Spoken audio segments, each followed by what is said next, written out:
Quando eu faço meus treinamentos, cursos e palestras, normalmente, ou 95% das pessoas abrangem a necessidade da andragogia como uma forma e entendimento da minha parte para que o ensino ocorra e o aprendizado aconteça de maneira sensata. 5% eu não posso nem enquadrar como pedagogia porque eu não ensino para crianças, mas como eu me relaciono muitas vezes com pais, familiares, irmãos, que têm dentro do seu cotidiano crianças, esse processo da pedagogia ele acaba sendo englobado e muitas vezes algumas recomendações, algumas sugestões, algumas dicas, tanto de experiência de vida como um pai, ou como experiência profissional que a maturidade me traz, servem de recomendação. Então, eu vou focar esse vídeo em falar muito mais da andragogia, que tem a ver com o nosso processo, né? Isso fica mais como um relato de explicação para você que está nos assistindo, mas falar como da andragogia como um processo de trabalho e como um processo de entendimento, visto que ele é um formato de aprendizagem, um método, né, diferente que nós temos que passar para os adultos.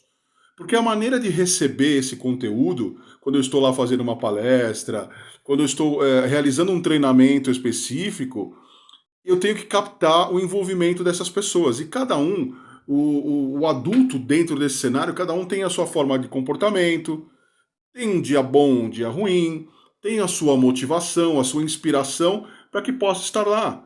Então eu posso pegar um grupo que está, por exemplo, muito insatisfeito com o líder e foi indicado para fazer um treinamento. Então você vai ter resistência, você vai ter pessoas que não vão aceitar, pessoas que já entendem que sabem o suficiente e que vem um cara de fora fazer um treinamento, passar uma informação que eles para eles é irrelevante, mesmo sendo relevante.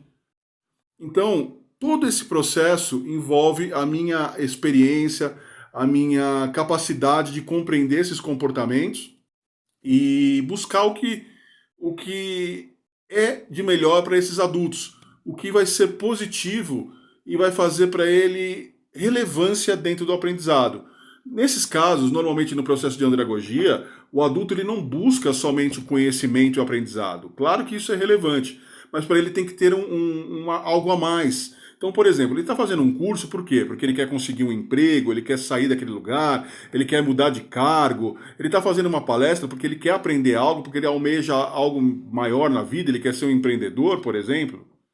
Então, essa motivação é uma responsabilidade profissional minha, enquanto estou fazendo, sendo um instrutor, um especialista em treinamento, e fazer as pessoas compreenderem. E isso é um processo que está incluso dentro do conteúdo de andragogia, né?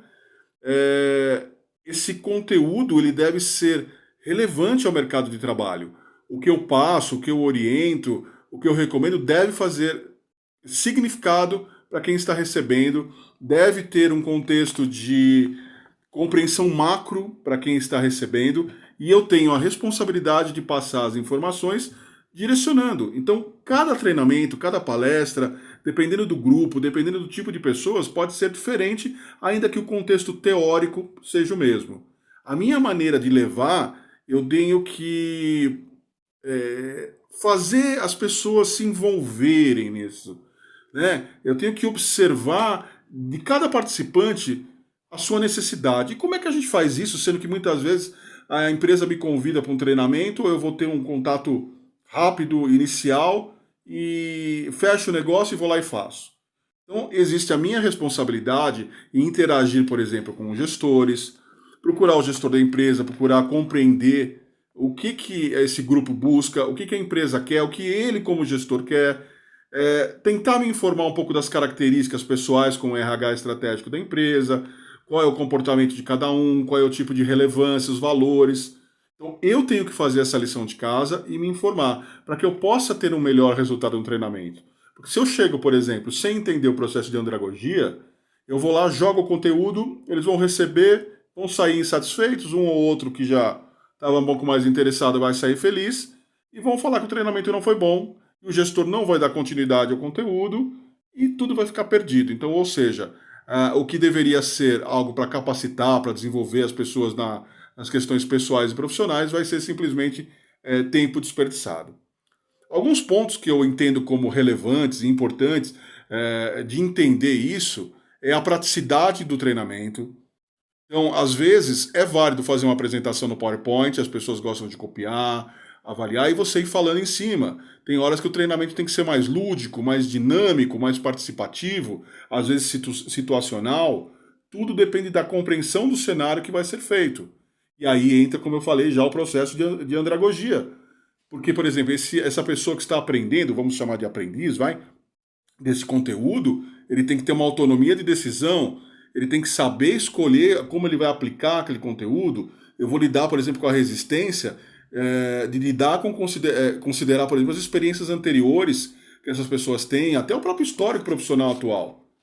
E essas pessoas às vezes relevam isso no treinamento, que falam, eu já estou 20 anos fazendo isso, esse cara vem aqui falar, eu já sei. Só que ele não pensa que o meu conteúdo pode dar uma porta nova para ele, daquilo que ele já faz e faz bem feito, e ele pode evoluir ainda mais e conquistar mais clientes, vender mais, por exemplo, ou pode aprimorar, melhorar aquilo que ele já faz muito bem. Então, normalmente ele vai estar fechado, ele vai estar inflexível, ele vai estar resistente a essa novidade.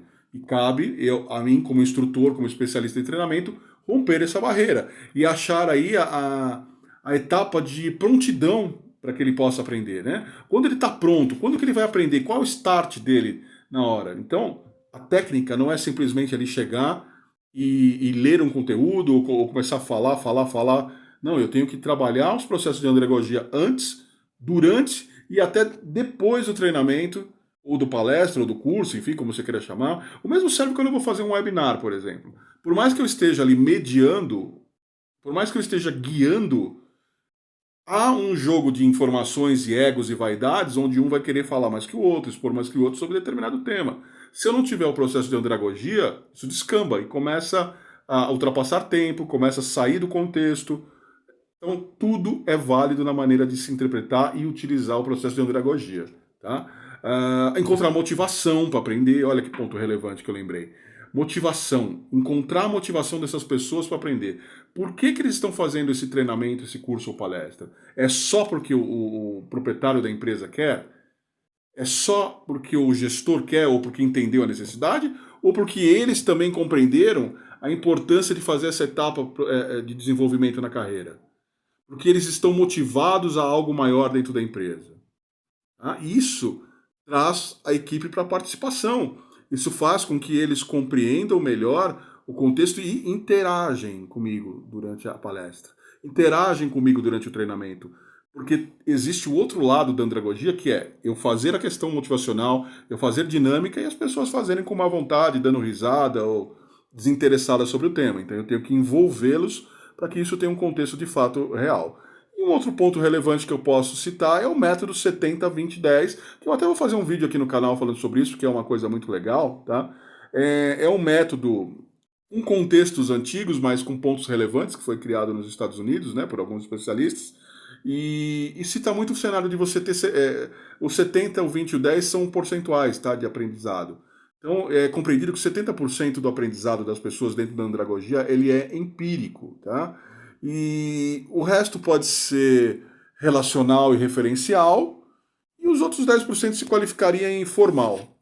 Tá? Então, se esse contexto é empírico, é necessário que você compreenda todo esse cenário macro que eu falei, todo esse processo que envolve a andragogia para que você tenha o resultado esperado.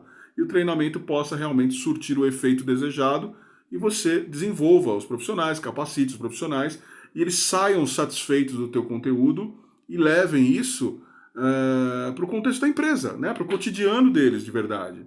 Para compreender que realmente aquilo é necessário, é preciso e que podem agregar não só para a empresa, mas para a sua própria carreira e para o seu próprio contexto de vida pessoal e profissional. Isso é desenvolvimento. Eu sou Beto Campo, esse é o canal Receitas do Desenvolvimento Humano, eu espero que tenha gostado do vídeo. Se gostou, por favor, deixe seu like aqui no canal, compartilhe o vídeo, isso me ajuda tanto profissionalmente como leva o conteúdo para outras pessoas. Inscreva-se no canal, ó, fica aqui embaixo. A quem já é inscrito, muito obrigado pelo carinho e consideração, agradeço muito. Para você que não é inscrito, te convido a se inscrever. A gente tem mais de 600 vídeos aqui falando muita coisa legal, muito conteúdo bacana que vai te ajudar no desenvolvimento pessoal, comportamental, profissional, alavancar sua carreira, ajudar o seu negócio em vendas, atendimento ao cliente, gestão estratégica de pessoas. E para você, empresário, empresária que quer contratar os meus serviços, lá no www.campgestãodepessoas.wordpress.com. Forte abraço e até o próximo vídeo.